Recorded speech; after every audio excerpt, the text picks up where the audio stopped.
ఇవాళ నేను paneer capsicum curry చేసుకుంటున్నాను. దాన్ని ముందుగా పన్నీర్ని ఇలా కట్ చేసి పెట్టుకోవాలి. అలాగే ఒక ఉల్లిపాయ సన్నగా తరిగి పెట్టుకోవాలి.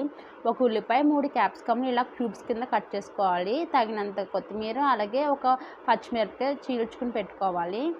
గ్రేవీకి టమాటా, ఒక 20 కాజులు, అలాగే 3 ఇలాచీలు, 2 లవంగా, ఒక దాల్చిన చెక్క, 3 ఎండుమిరపకాయలు తీసుకున్నాను. ముందుగా గ్యాస్ వెలిగించుకుని ఒక మూకుడు పెట్టుకుని ఒక 2 టేబుల్ స్పూన్లు ఆయిల్ వేసుకోవాలి. దీంట్లో మనం ముందుగా క్యూబ్స్ కింద కట్ చేసుకున్న ఉల్లిపాయలని, క్యాప్సికమ్ని వేపించుకోవాలి.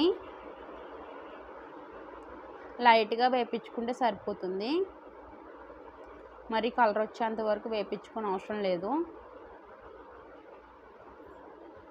ఇవి ఇలా వేగుతున్నప్పుడు మళ్ళీ పక్కన ఒక దాకా పెట్టుకుని ఒక 3 టేబుల్ స్పూన్లు ఆయిల్ వేసుకుని ఇప్పుడు మనం తీసుకున్నాం కదా ఎండుమిర్చి, ఇలాచి, లవంగా, దాల్చిన చెక్క వేసుకుని వేపించుకోవాలి.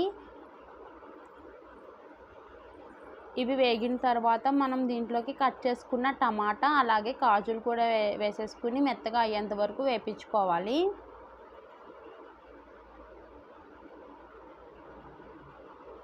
ఇదిగోండి, ఇలా ఉల్లిపాయ, క్యాప్సికమ్ ఈ విధంగా వేగితే సరిపోతుంది. అవి తీసేసుకుని పన్నీర్ కూడా ఒక్కసారి వేపించుకోవాలి.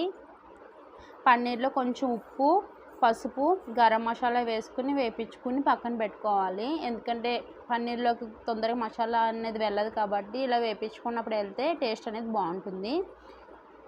ఇలా టమాటా మెత్తగా అయ్యేంత వరకు వేపించుకుని ఇప్పుడు దీంట్లోకి 1 టేబుల్ స్పూన్ అల్లం వెల్లుల్లి పేస్ట్ వేసుకుంటున్నాను. ఫ్రెష్గా ఆడుకున్నాను అప్పటికప్పుడు. కావాలంటే మనం 1 ఇంచు అల్లం ముక్క, అలాగే 8 వెల్లుల్లి వేసుకుని వేపించేసుకుని దాన్ని పేస్ట్ కింద పట్టుకోవచ్చు. ఇలా ఒకసారి వేపించేసుకుని దాన్ని పేస్ట్ కింద పట్టుకోవాలి. తర్వాత ఒక మూకుడు పెట్టుకుని ఒక 4 టేబుల్ స్పూన్లు ఆయిల్ వేసుకుని కొంచెం జీలకర్ర, కొంచెం షాజీరా వేసుకోవాలి. అవి వేగిన తర్వాత ఇప్పుడు మనం సన్నగా తరిగిన పెట్టుకున్న ఉల్లిపాయ ముక్కలు వేసుకుని వేపించుకోవాలి. ఇప్పుడు దీంట్లోకి ఒక బిర్యానీ ఆకు కూడా వేసుకోవాలి. బిర్యానీ ఆకు కూడా వేసుకుని వేపించేసుకోవాలి. ఇవి కొంచెం గోల్డెన్ కలర్ వచ్చేంత వరకు వేపించుకోవాలి. ఇది కూడా మనం ముందుగా వేపించుకున్న టమాటా అవన్నీ పేస్ట్ పెట్టుకున్నాను. ఇలా ఉల్లిపాయ ముక్కలు వేగిన తర్వాత దీంట్లో కొంచెం పసుపు, 1 టేబుల్ స్పూన్ కారం, అలాగే 1/2 table spoon garam masala, 1.5 table spoon ధనియాలు, జీలకర్ర పొడి వేసుకోవాలి. వేసుకుని బాగా కలుపుకోవాలి. కారం అనేది మనం చూసుకుని వేసుకోవాలి. ఆల్రెడీ మనం గ్రేవీలో ఎండుమిరపకాయలు వేసుకున్నాం కదా, దానికి తగినట్టు కూడా మనం కారం అనేది అడ్జస్ట్ చేసుకోవాలి. ఇలా వేగిన దాంట్లో మనం ముందుగా మిక్సీ పట్టుకున్న గ్రేవీని వేసేసుకుని నూనె పైకి తేరేంత వరకు వేపించుకోవాలి.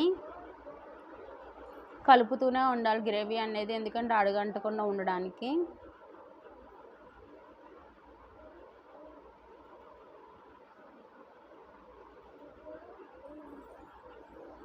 ఇలా కలుపుతూనే ఉండాలి.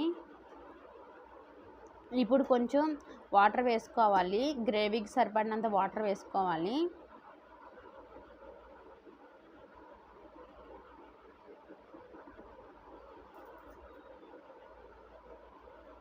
ఇప్పుడు దీంట్లో రుచికి సరిపడినంత ఉప్పు కూడా వేసేసుకోవాలి.